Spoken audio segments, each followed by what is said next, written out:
Naranasan mo na rin ba yung alam mong may parating na gastos pero pag andyan na, parang binagsakan ka ng langit at lupa? Alam mong may car registration ka every year. Alam mong may tuition na parating. Alam mong birthday ni mama next month. Pero ayun ka, stress, nanghihiram o umuutang sa loan up.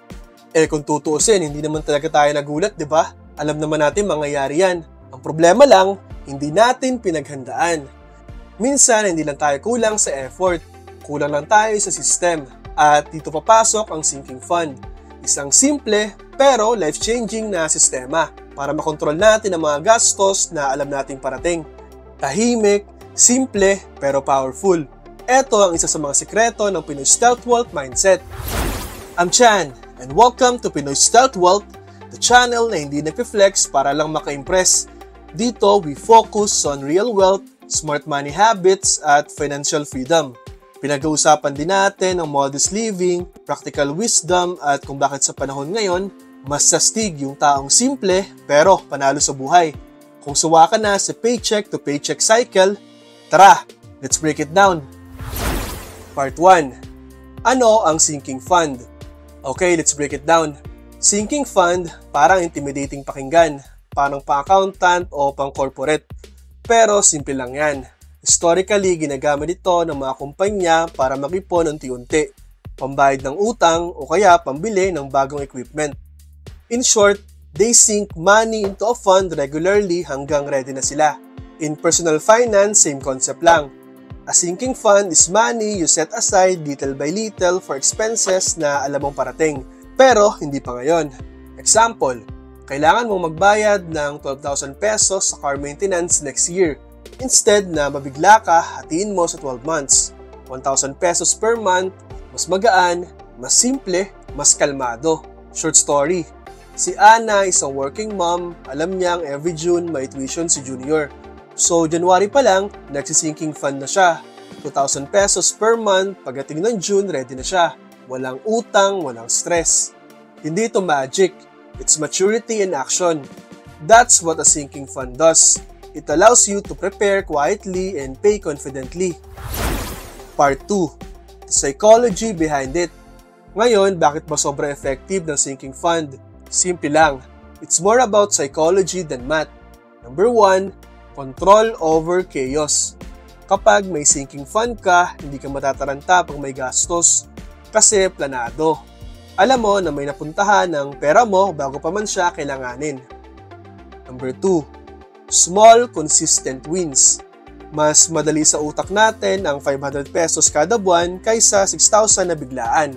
Every month na nakakapaghulog ka, your brain sees progress and progress feels good. Number 3, financial self-care. Every time naguhulog ka sa sinking fund, sinasabi mo sa sarili mo, future me, relax lang. Nauna na akong maghanda. Short story, si Marco. Isang delivery rider, dati lagi nabibigla pag December. Ang daming regalo, daming ganap, daming gastos. Last year, sinimulan niya magtabi ng 300 pesos kada sweldo para sa Christmas fund. By December, may 7,200 na siya.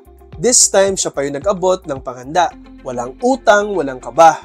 That's not just saving money. That's building financial peace. Part 3. Sinking fund versus emergency fund. Let's clear this up. Sinking fund is not emergency fund. Emergency fund para sa unexpected gastos. Halimbawa, nawalan ng trabaho, nagkasakit, nasiraan ng kotse. Sinking fund para naman sa expected expenses. Tuition, registration, insurance renewal, Christmas, mga sure na gastos pero sa future pa. Simple rule, emergency fund is for life surprises. Sinking fund is for life schedules. Kaya kung alam mong may paparating na gastos, huwag mong galawin ang iyong emergency fund. Pag hinalo mo yan, sira ang system. Balik ka na naman sa panic mode. At eto pa ang bonus. Kapag consistent ka sa sinking fund, mas tatagal ang emergency fund mo kasi hindi mo ginagamit sa gastos na predictable naman pala. Part 4. Bakit ito sobrang importante sa mga Pinoy?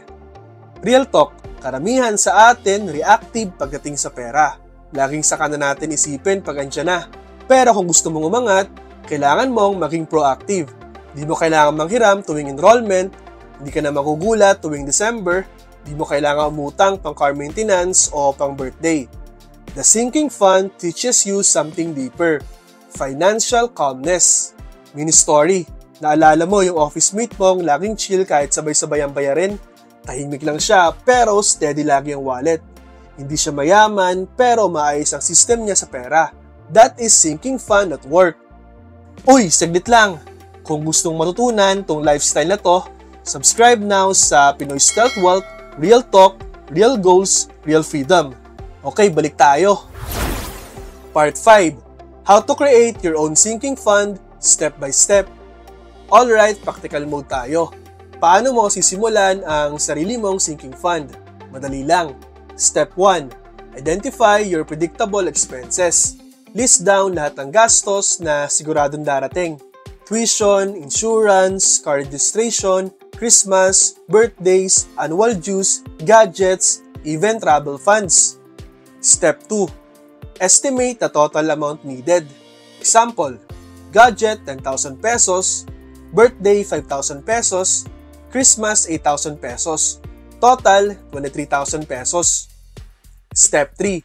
Divide by the number of months left. Kung 10 months pa, 23,000 pesos divided by 10 equals 2,300 pesos per month. Mas magaan, hindi masyadong ramdam. Step 4. Create separate fund folders. Pwedeng cash envelopes, separate bank accounts, or app sub-accounts.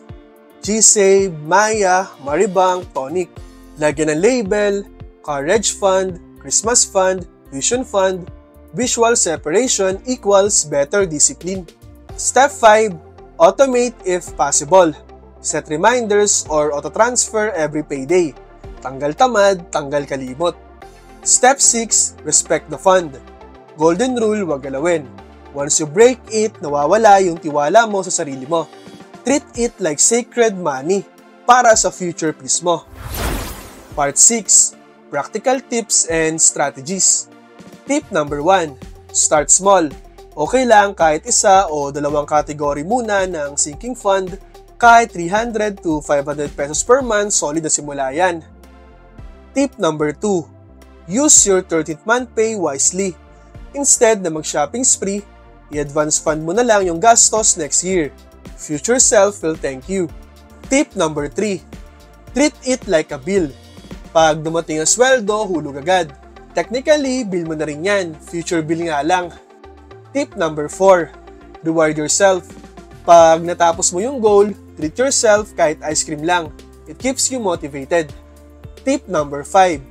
Track your progress visually. Simple tracker sa notebook o kaya sa phone. Seeing your fund grows builds momentum. Part 7. Why this works for Pinoys. Nakakatawa no? Sanay naman talaga tayo mga Pinoy sa hulugan system. Appliances, gadgets, motor, lahat kaya nating hulugan. Pero sa sinking fund, ikaw ang nagpapahulog sa sarili mo, para sa sarili mo. No interest, no pressure, no stress. At yan ang quiet kind of wealth that matters most.